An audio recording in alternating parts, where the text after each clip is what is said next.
En el programa de Filología vamos a hablar hoy de literatura tradicional española y sefardí, contactos culturales. Para ello tengo en el estudio, me acompañan la profesora Marina Sanfilippo. ¿Qué tal, Marina? ¿Cómo está ahí? Hola, Miguel. ¿Qué tal? Marina Sanfilippo es profesora de literatura italiana en el Departamento de Filologías Extranjeras y sus Lingüísticas de la Facultad de Filología de nuestra universidad, la UNED, y es directora del Seminario Permanente sobre Literatura y Mujer. Claro. Buena tarea. Hay que recordar el seminario, Claro que sí, es toda una hazaña, lleva más de 10 años. Y los que le quedan por delante. Gracias, Miguel. Bueno, y Marina ha tenido la idea de hacer este programa y ha traído como invitado a Jellico Jovanović. No sé si lo digo medianamente bien. Lo has dicho perfectamente. Dobro jutro. Dobro jutro, Miguel. Buenos días. Buenos días. Y muchas gracias y bienvenido a la UNED. A vosotros por tenerme aquí. De verdad. Jellico Jovanović es en la actualidad investigador en el Instituto de Lengua, Literatura y Antropología del CSIC, del Consejo Superior de Investigaciones Científicas, con un contrato Marie Curie de la Comisión Europea, y quiero recalcarlo esto también. Él es licenciado en Lengua y Literatura Hispánica por la Universidad de Belgrado, Serbia, especialista en literatura medieval y siglo de oro. Y aquí yo creo que viene el enlace, porque Marina ha traído a Jellico como participante, porque ella también es especialista en tradición del oral, sobre todo de la literatura italiana. Claro. Y este es el punto de encuentro, ¿verdad? Porque quiero recordar también, quiero comentar la especialidad de la literatura oral entre los sefardíes y la antigua Yugoslavia, que es un tema que ha trabajado y investiga nuestro invitado Jellico Jovanović. El romancero y la narrativa breve también, ¿no? Hablaremos, Marina, de un cuento, un romance y un proverbio. Sí, más o menos esta es la estructura del programa. Ajá. Y que al final todos son un poco cuentos, que yo soy la especialista en eso, entonces igual he traído un poco a mi terreno. Pero sobre todo al principio, como primera cosa, quería que Jellico hablara un poco de un artículo que ha escrito, un precioso artículo que está en la red, que se puede encontrar, sobre el cuento de las palabras heladas. Sí, es un trabajo al que tengo mucho cariño porque fue un trabajo de máster que hice aquí en la Complutense, y trabajando en la novela pastoril como género literario, pues un profesor mío, profesor Álvaro Alonso de Miguel, me llamó la atención una obra desconocida de Bernardo de Balbuena, y me puse a trabajar en ello, y leyendo la novela pastoril me encontré con un cuento muy curioso que normalmente no suele caber en novelas pastoriles porque es muy de origen oral, y quiero justo destacar esto, que la novela pastoril no suele ser una fuente usada por los investigadores para rastrear los cuentos folclóricos, porque no suelen aparecer allí. Y entonces me puse a trabajar en este cuento y descubrí, mirando el catálogo de Maxime Chevalier, Cuentos folclóricos españoles de siglo de oro, que realmente este cuento figura en el siglo de oro, que hay varias versiones conocidas en la época, y que se clasifica como cuento de mentiras. Y ya esta clasificación nos dice de alguna manera de qué tipo de cuento estamos hablando. Y normalmente se trata de, como en todas las novelas pastoriles, los pastores se reúnen para hablar de sus amores y desamores, y uno de los pastores cuenta una historia muy curiosa. Cuéntala bien, cuéntala como cuento. Claro, reunidos allí tiene sus oyentes, y les cuenta que había estado en un país muy lejano en el que hacía tanto calor en verano que la tierra se derretía, y en invierno hacía tanto frío que cuando uno quería decir una cosa, nada más salir las palabras de la boca se quedaban heladas en el aire. Y tenían que esperar el periodo de verano con el sol, cuando se derretían en el aire, pero mezclándose con lo que el mensaje original nunca llegaba a transmitirse, porque se creaba una confusión. Lo típico de este tipo de cuentos es una exageración en la narración, porque claro, todo es muy extremo. En verano hace mucho calor, pero tanto calor que la tierra se derrite, en invierno hace tanto frío que no se puede hablar, etcétera, etcétera. Es un cuento que circuló mucho en los siglos de oro. Por ejemplo, Lope de Vega, que solía también recurrir al cuento tradicional para sus dramas, intercala una versión de este cuento también muy curiosa en una obra teatral suya, Quien bien ama, tarde olvida, donde un caballero quiere seducir a su dama y hablan de su casa a su casa, están hablando a través del balcón, pero como hace tanto frío, sus palabras se hielan en el medio del camino y no llegan a los oídos de la dama. Entonces el caballero, temiendo por el honor de la dama, que si estas palabras se revelan, pueden poner en peligro el honor de su amada, pues prende fuego que derrita las palabras y el mensaje llega a su dama, bueno, con toda discreción que debería tener la situación. Entonces es un cuento que gozó de mucha popularidad, pero lo curioso de este cuento es que se ha registrado solo en las lenguas romances.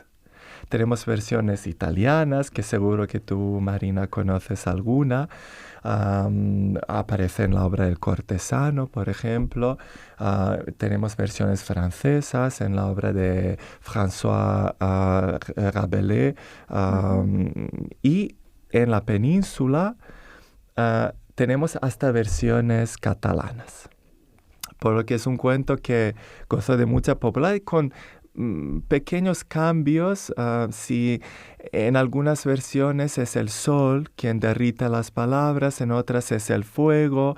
Normalmente no se conoce el sitio donde tiene lugar el cuento, porque siempre son sitios muy lejanos, desconocidos, o aparecen en sitios que para los lectores de la época también tenían esta imagen de lejanía, como Polonia, Rusia, esto que ya países con los que se asocian lógicamente mucho frío. Pero son pequeños cambios que aparecen y que caracterizan la literatura oral, que en las versiones de un mismo cuento, un mismo romance, pueden aparecer cambios introducidos por los cantantes o los cuentacuentos, etcétera, etcétera. La memoria, sabemos lo creativa también, que puede ser. La recreación es la base de la literatura oral. Cada contador de un cuento, cada cantante de un romance, al mismo tiempo es el autor de la misma obra. Claro. Pues a mí es que me parece un cuento precioso, sobre todo por todo lo que habla de la comunicación. Y no es casual que un extranjero se ocupe justo de este cuento, yo creo.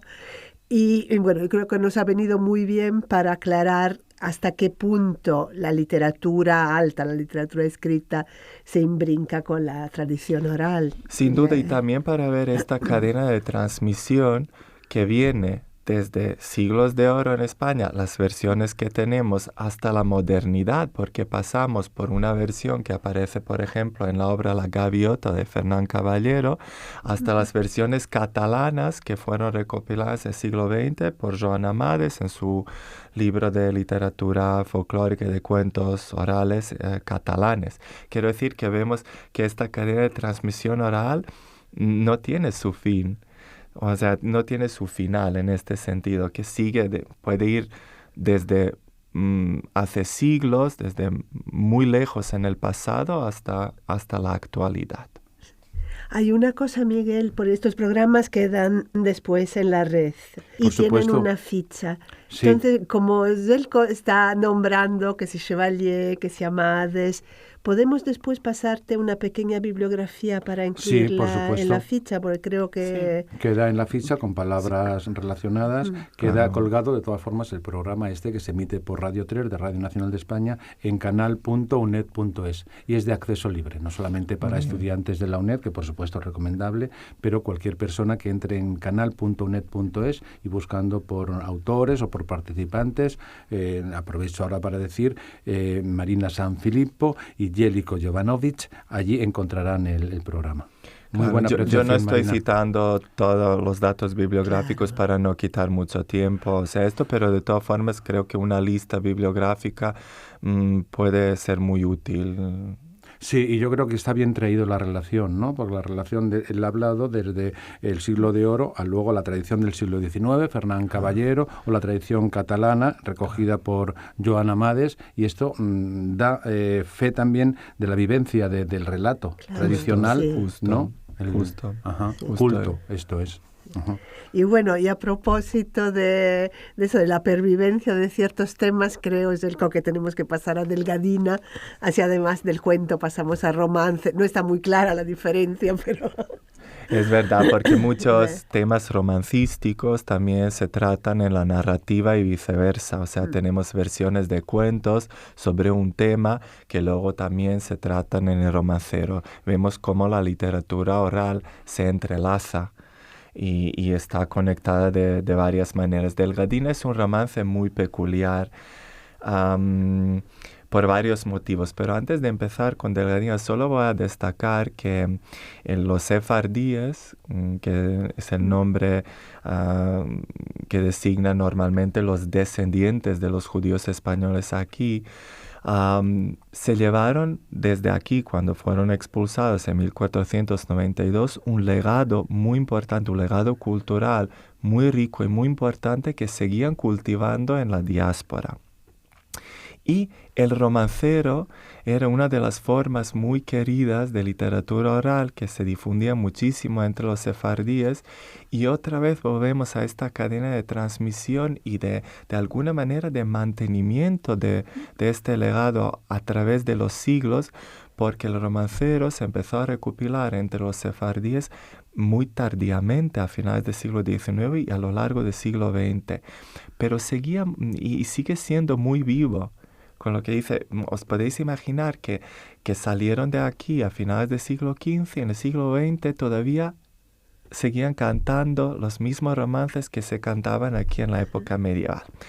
Y en el caso de Delgadina además es muy importante esto, porque si no se podría pensar que es un romance de tradición moderna. Claro, justo. Y la prueba de que los sefardíes cantaban romances que se cantaban aquí es una prueba de que el género ya existió aquí a finales de la Edad Media. Claro. Porque hay algunos ejemplos, como por ejemplo el romance de la muerte del príncipe Don Juan. Sabemos que el príncipe Don Juan, el hijo único de los reyes católicos, murió en 1497, posteriormente a la expulsión, pero curiosamente se cantaba y se canta entre los sefardíes. Sabemos que algunos romances llegaron después de la expulsión, pero la mayoría de ellos los aprendieron los sefardíes aquí, cuando vivían aquí, y los llevaron con ellos. Ahora, el romancero sefardí no es original, en sentido que no son formas poéticas que surgieron entre los sefardíes, pero contiene elementos originales en comparación con el romancero peninsular.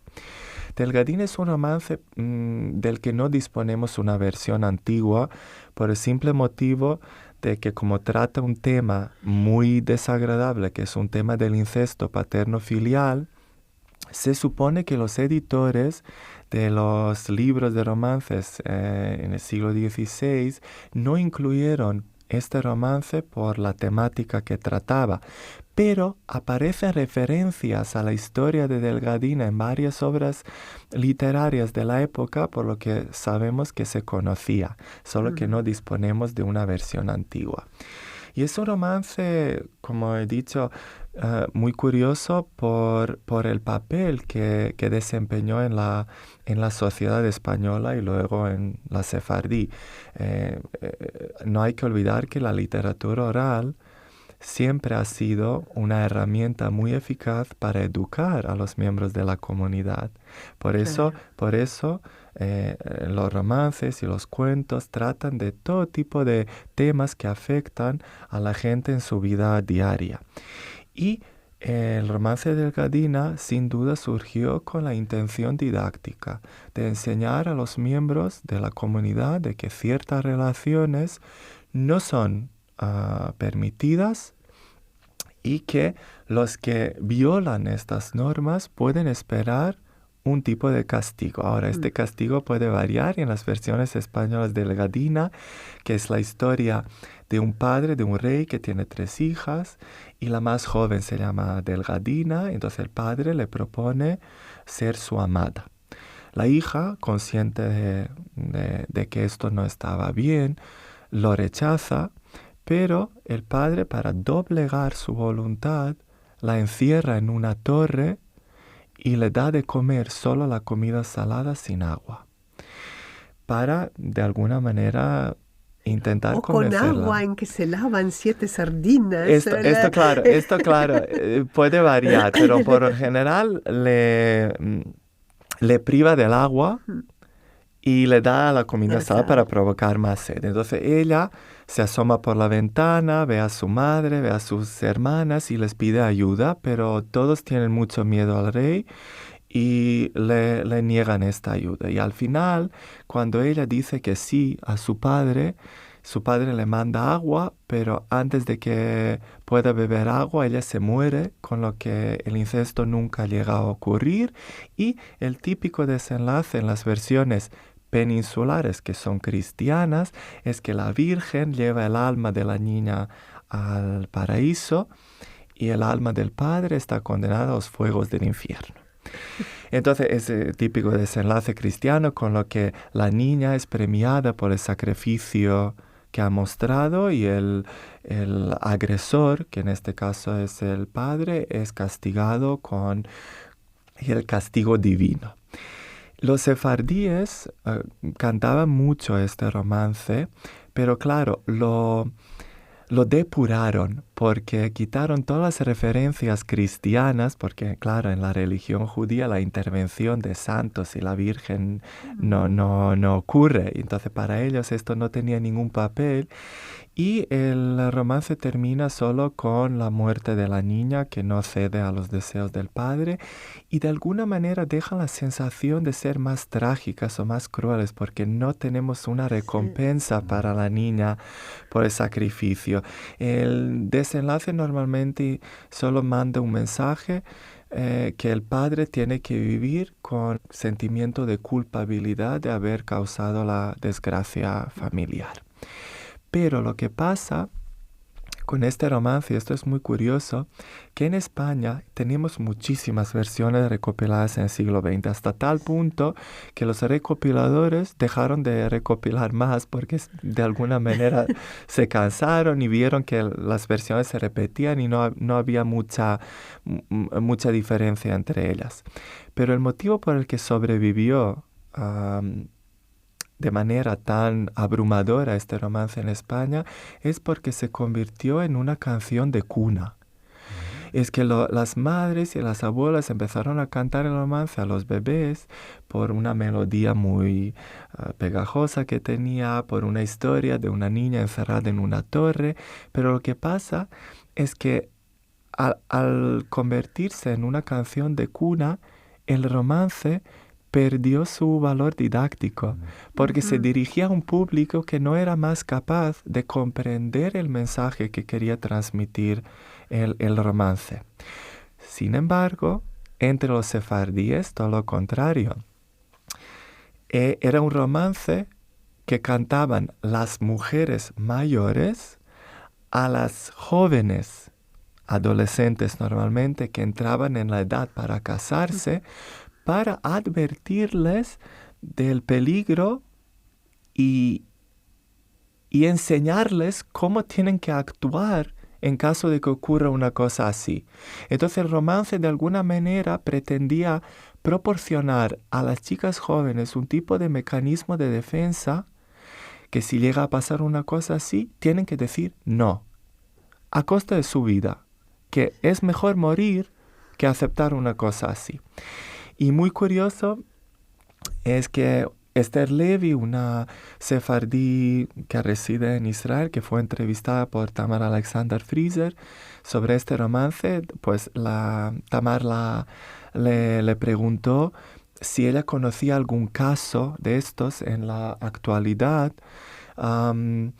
Ella, tengo que decir que vive en un barrio de clase alta media, entonces decía, no aquí y no ahora, en tiempos pasados pasaba esto, y no aquí en este barrio donde vive gente decente.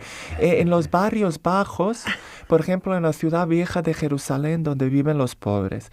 Claro, manteniendo una distancia tanto en el tiempo como en el espacio. No aquí y no ahora. Pero es curioso la actualización, ¿no? Porque piensa o mantiene la distancia, eso, con el tiempo y con el espacio y clase social, ¿no? Claro, o sea, es que lo está admitiendo como algo, una transmisión que aún tiene vigencia. Claro. Y los estudios psicológicos que han trabajado con víctimas de este tipo de relación han mostrado que la clase social no es un factor determinante en esto, que se da tanto entre la gente más acomodada como entre la gente pobre. Un segundo solo, porque a mí me interesa mucho esto también, por eso, cómo el folclore aconseja estrategias de resistencia a las personas, sean hombres y mujeres. Y las mujeres, eso, tenían sus contextos de narración para las jóvenes, pero en Italia incluso podían enseñarles cómo se hace un buen plato de pasta. No tiene por qué ser algo trágico, siempre puede ser. Sin duda. Y como has visto, en España este romance fue y ha sido disfrutado por todos los miembros de la sociedad. O sea, quiero decir que los niños que lo escuchaban eran tanto varones como hijas, niñas. Sin embargo, en el mundo sefardí se redujo al mundo femenino. Fue cantado por las mujeres, para las mujeres. La única diferencia es la edad. Las que cantaban eran mujeres mayores y el público destinatario eran chicas jóvenes que entraban en la edad para casarse. La edad peligrosa. La edad peligrosa, lo has dicho muy bien. Tenemos poquísimos minutos, creo, pero hay una cosa, como ya estamos hablando de mujeres y no hemos tocado el género proverbio, hay un topos que es la maldad de la suegra, que está muy difundido en la literatura folclórica y es el cosa que también tienes que... Universal, solo que puede, pues sí, entre los sefardíes hay un refrán que dice, suegra ni de barro buena. Y claro, es un refrán muy cultural porque está basado en un cuento tradicional y es ejemplo de estos proverbios que se llaman en inglés tale-based proverbs, que son proverbios que se basan en una historia tradicional y que cuyo significado se le escapa al locutor, al oyente, si no conoce el cuento o si no es miembro de esta comunidad, de esta cultura. Es que no lo entiende porque, claro, está sacado de un contexto. Y Suegra de Barro Buena viene de un cuento muy gracioso de una joven casada que se reúne con sus amigas y todas las amigas se quejan de sus suegras, que son malas, que son, que les hacen la vida muy difícil, etcétera, etcétera. Pero ella no puede quejarse de la suya porque ha muerto. Y está un poco deprimida por esto. Entonces pide a su marido que le haga un busto de su suegra y el marido le complace con esto y ponen el busto en el medio del salón. Y la joven, cuando empieza a limpiar el salón, empieza a mover el busto de un lado para otro y al final se cansa de tener que moverlo tanto, lo tira al suelo, lo rompe en pedazos, concluyendo, ahora entiendo por qué dicen suegra ni de barro buena. Y bueno, lo curioso de este proverbio no es solo... porque has dicho muy bien tú, Marina, que trata un tema muy universal de la mala suegra, que aparece en casi todas las formas de la literatura oral, pero lo curioso es que solo se registra entre los sefardíes y en España. Y esto se llama oikotipo, para usar el término de Carl von Sydow, que realmente viene de la botánica, de la ciencia de las plantas, indicando una planta que crece en un sitio pero no aparece en ningún otro por, me imagino, factores climáticos. Y entonces se usa este término en la literatura oral para indicar un cuento que solo se registra en un idioma o en un área geográfico. En este caso lo tenemos entre los sefardíes en judeo-español y en España en español.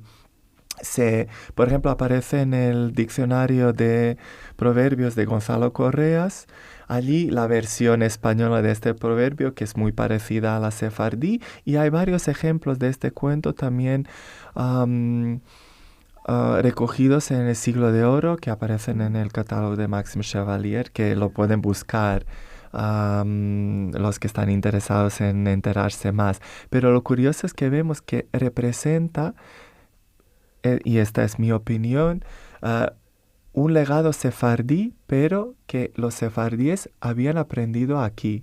Probablemente se lo llevaron, y es un cuento y un proverbio muy, muy popular en el mundo sefardí. En casi todas las colecciones de proverbios y cuentos aparece alguna versión del cuento, del proverbio Soy grano de barro. Bueno, lo curioso es que Laura Papo Bojoreta, que es la máxima representante de la literatura sefardí en la antigua Yugoslavia y la primera mujer sefardí escritora, escribió una obra teatral titulada Suegra ni de barro buena, pero ella juega. Ahora es la nuera la que es la mala y no la suegra. Ha hecho un cambio para jugar un poco con el proverbio, partiendo de esta idea de que las suegras tienen esta fama de ser malas y desagradables. Bueno, habrá que dejar para otro programa las suegras buenas, que también existen. Muy bien, pues el tiempo nos juega una mala pasada, porque es verdad que, bueno, además con la conversación marina de Jellicoe, yo creo que daría para programas y programas, yo ¿verdad? Creo que sí. Se le escucha muy bien, además. Es cierto, pues ha sido un programa dedicado a tratar de literatura tradicional española y sefardí, contactos culturales, una conversación entre Marina Sanfilippo, profesora de literatura italiana en el Departamento de Filologías Extranjeras y sus Lingüísticas de la UNED, y directora del Seminario Permanente sobre Literatura y Mujer de la UNED también, por supuesto.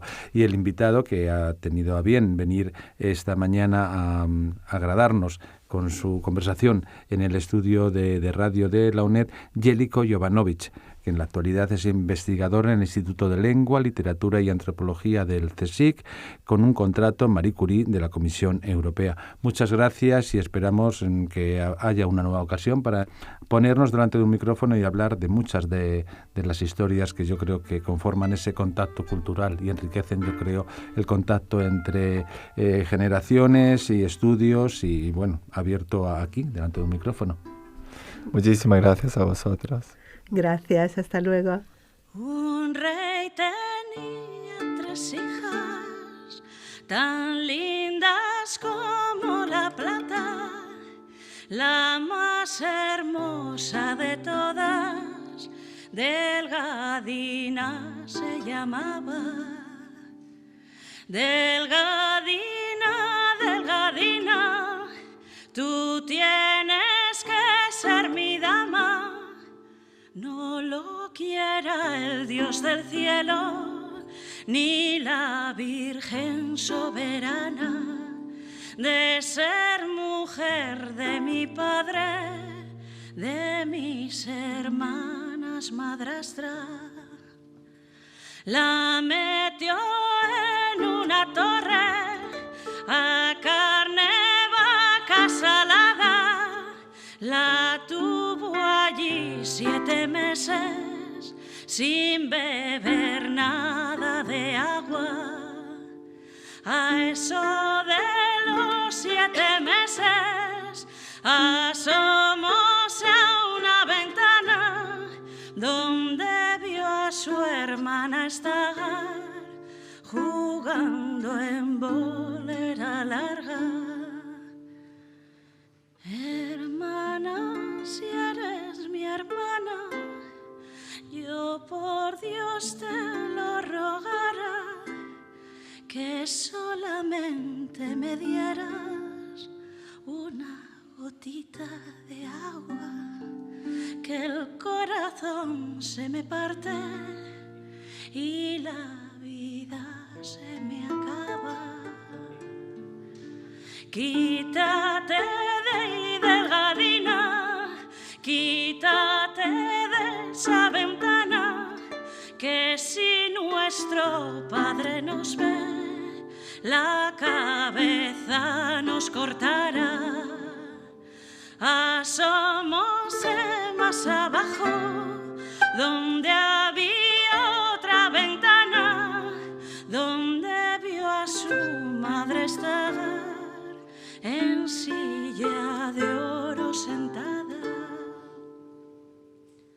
Madre, si tú eres mi madre, yo por Dios te lo rogara, que solamente me dieras una gotita de agua, que el corazón se me parte y la vida se me acaba.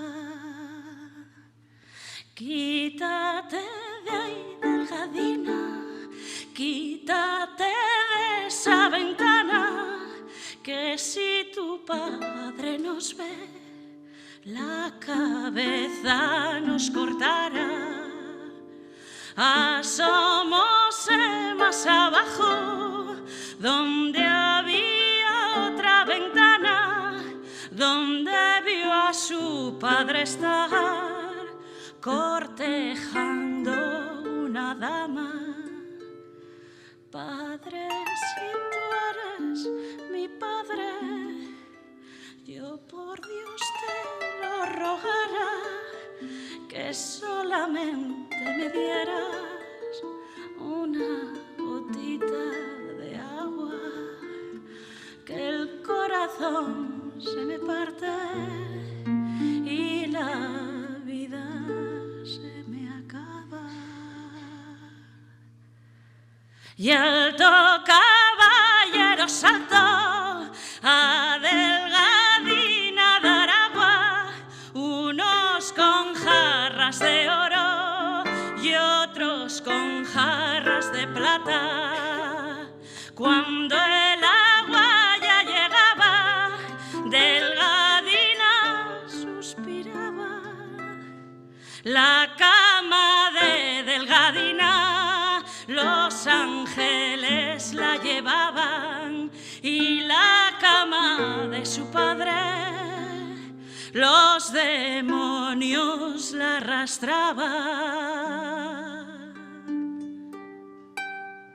Esta canción que acompaña a este programa es El romance de Delgadina, interpretado por Marta Elola, del grupo asturiano Mulleres, Asociación de Música Tradicional, y el grupo francés Morgon Le Cuve.